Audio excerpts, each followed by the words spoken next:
নমস্কার, আমি অরুণিমা। আজ চলে এসেছি আরও একটি নতুন ভিডিও সেশন নিয়ে।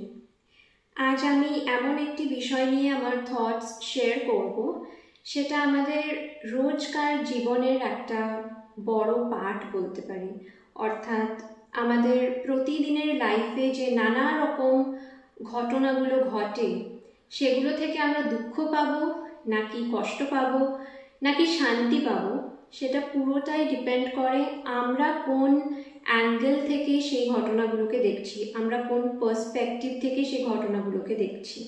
কোনো কিছুকে অ্যাকসেপ্ট করা আর কোনো কিছুর থেকে এক্সপেক্ট করা, এই অ্যাকসেপ্টেন্স আর এক্সপেকটেশনের মধ্যে একটা খুব ডিপ কানেকশন আছে। আমরা যদি খুব ডিপলি না ভাবি, একদম সোজাভাবে যদি ভেবে দেখি, তাহলে আমাদের এটাই মনে হয় যে অ্যাকসেপ্টেন্স আর এক্সপেকটেশন কখনোই প্যারালেলি চলতে পারে না। কারণ কোনো কিছু অ্যাকসেপ্ট করা মানে সেই বিষয়টিকে নিয়ে আমার সব রকম এক্সপেকটেশন ডিসলভ হয়ে যাওয়া, right? But if we think this in a divine way, তাহলে আমরা বুঝবো যে acceptance and expectation can indeed move together. কিন্তু এটা কিভাবে পসিবল? দেখুন, অ্যাকসেপ্ট করা মানে কি? যখন আমরা রিয়ালিটির সাথে ফাইট করা স্টপ করে দিই। কিন্তু আমরা তখনও এক্সপেকটেশন রাখতে পারি। কিসের থেকে এক্সপেকটেশন? পসিবিলিটিস। কোনো একটা সিচুয়েশনকে অ্যাজ ইট ইজ অ্যাকসেপ্ট করে নিলে সেই সিচুয়েশনটার সাথে ফাইট করার ব্যাপারটা আর আসে না। অটোমেটিক্যালি আমরা আমাদের মনের শান্তি মেনটেন করতে পারি। We are at peace with the present. আর তারপর যখন আমরা ঈশ্বরের প্রতি ভরসা এবং বিশ্বাসের সাথে কোনো কিছু এক্সপেক্ট করি, we stay hopeful for the future. এবার আমাদের মনের মধ্যে এই প্রশ্নটা আসতেই পারে যে কোনো কিছু অ্যাকসেপ্ট করার মতো এরকম একটা প্রবলেম্যাটিক সিচুয়েশন কেন অ্যারাইজ করে, বা এরকম খারাপ সময় কেন আসে, বা আমি কেন, ও কিভাবে এটা আমার সাথে করতে পারলো, কেন এটা আমার সাথেই হলো, ব্লা ব্লা ব্লা ব্লা। দেখবেন, যখন আমাদের লাইফ খুব স্মুথলি ফ্লো করতে থাকে, আমাদের ক্যারিয়ার, রিলেশনশিপস, হেলথ কন্ডিশন সব একদম পারফেক্ট চলছে, we are really doing well in our lifes, তখন আননোয়িংলি আমাদের ঈশ্বরের সাথে ডিস্টেন্সটা বেড়ে যায়। হয়তো অহংকার থেকে নয়, কিন্তু আমরা সেই সব আনন্দগুলো নিয়ে এতটাই ব্যস্ত হয়ে পড়ি যে সেই আনন্দ বা সুখ আসলে যার জন্য, তাকেই আমরা ভুলে যাই। And that's when life suddenly changes. আমরা তখন ফেলিয়ারের সম্মুখীন হই, সেটা ক্যারিয়ারে হোক, রিলেশনশিপে হোক, আমাদের খুব কাছের কোনো মানুষকে আমরা হারিয়ে ফেললাম, বা একটা খুব বড় কাজ আটকে গেল হঠাৎ করে, বা কোথাও একটা খুব বড় লস হয়ে গেল। মানে বেসিক্যালি আ সিচুয়েশন টার্নস আপসাইড ডাউন।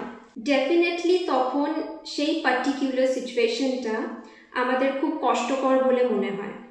মনে হয় ঈশ্বর এটা আমাদের কিসের শাস্তি দিচ্ছেন। কিন্তু আসল সত্যি হচ্ছে ঈশ্বর কোনো কিছুর শাস্তি আমাদের দিচ্ছেন না। ঈশ্বর ওনার সাথে আমাদের কানেকশনটাকে প্রোটেক্ট করছেন। তিনি সেই সব ব্যক্তি বা বস্তুগুলোকে আমাদের জীবন থেকে রিমুভ করছেন, যেগুলোর জন্য আমরা ওনার থেকে ডাইভার্ট হয়ে যাচ্ছিলাম। ওনার কাছে আমাদের এই ভক্তি, আমাদের এই ডিভোশনটা ভীষণ প্রেশিয়াস। তাই উনি কখনোই চাইবেন না এটা হারিয়ে যাক, উনি সব সময় এটাকে প্রোটেক্ট করতে চাইবেন। আরও ভালোভাবে বলতে গেলে, উনি আমাদের এই ডিভোশনটাকে নিয়ে ভীষণ রকম পজেসিভ। তাই যখন আপনার জীবন থেকে কোনো একটা কিছু দূরে সরে যাচ্ছে, বা আপনি কোনো একটা কিছু হারিয়ে ফেলছেন, সেটা আপনি আপনার রিজেকশন বলে মনে করবেন না, মনে করবেন ওটা redirection back to the divine.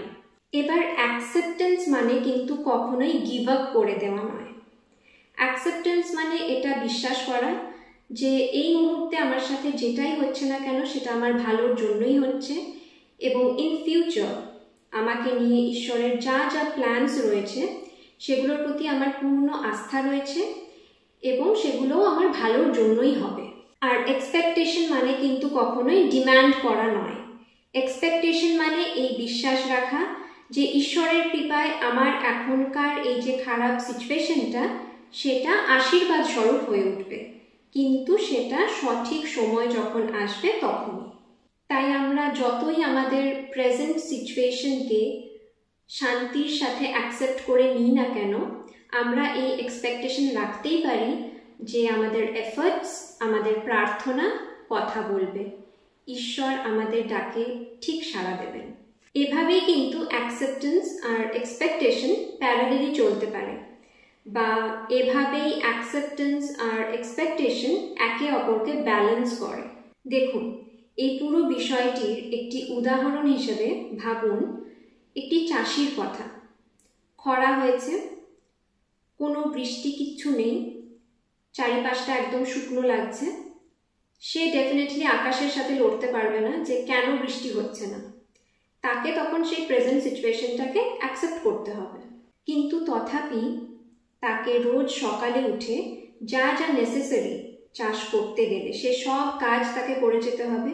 সে হাল ছেড়ে দিয়ে হাত পা গুটিয়ে বসে থাকবে না, সে তার কর্ম করে যাবে এবং মনে মনেই বিশ্বাস রাখবে যে বৃষ্টি হবে, এবং সে তার প্রার্থনা মন প্রাণ দিয়ে ঈশ্বরের কাছে জানাবে।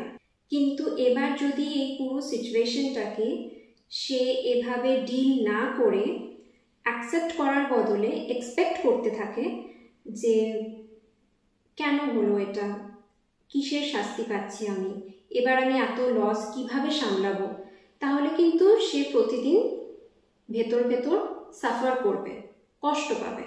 আবার যদি সে শুধুমাত্র এই পুরো সিচুয়েশনটাকে শুধু অ্যাকসেপ্টই করে যায়, কোনো এক্সপেকটেশনই যদি না রাখে, তখন সেই ক্ষেত্রে সে তার সমস্ত চাষের যা যা কাজকর্ম সব বন্ধ করে দিয়ে হাল ছেড়ে দিয়ে বসে থাকবে।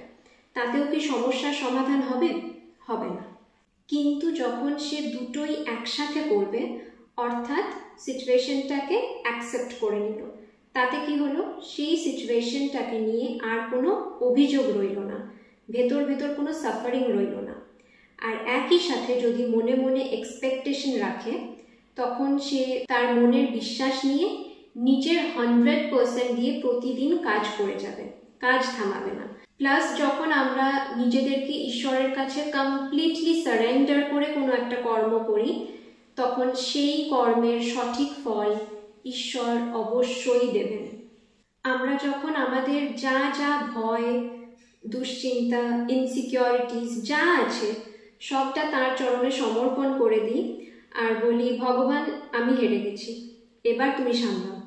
ওই সারেন্ডারটা যখনই কেউ করবে, বাস জানবেন এবার সব ফিক্স হয়ে যাবে, ঈশ্বর সবটা দেখে নেবেন। এভাবেই যখন আমরা অ্যাকসেপ্টেন্স আর এক্সপেকটেশনকে ব্যালেন্স করে চলতে শিখব, তখন life starts moving forward with piece and purpose. আজকের মতো এতটাই। পরের ভিডিওতে আমরা এই বিষয়টি নিয়েই আরও একটু ডিপলি ডিসকাস করব এবং এমন একটা লেসন গেইন করার চেষ্টা করব so that our peace never breaks and our faith always stays alive. So till then, stay tuned for the second session. Namaskar.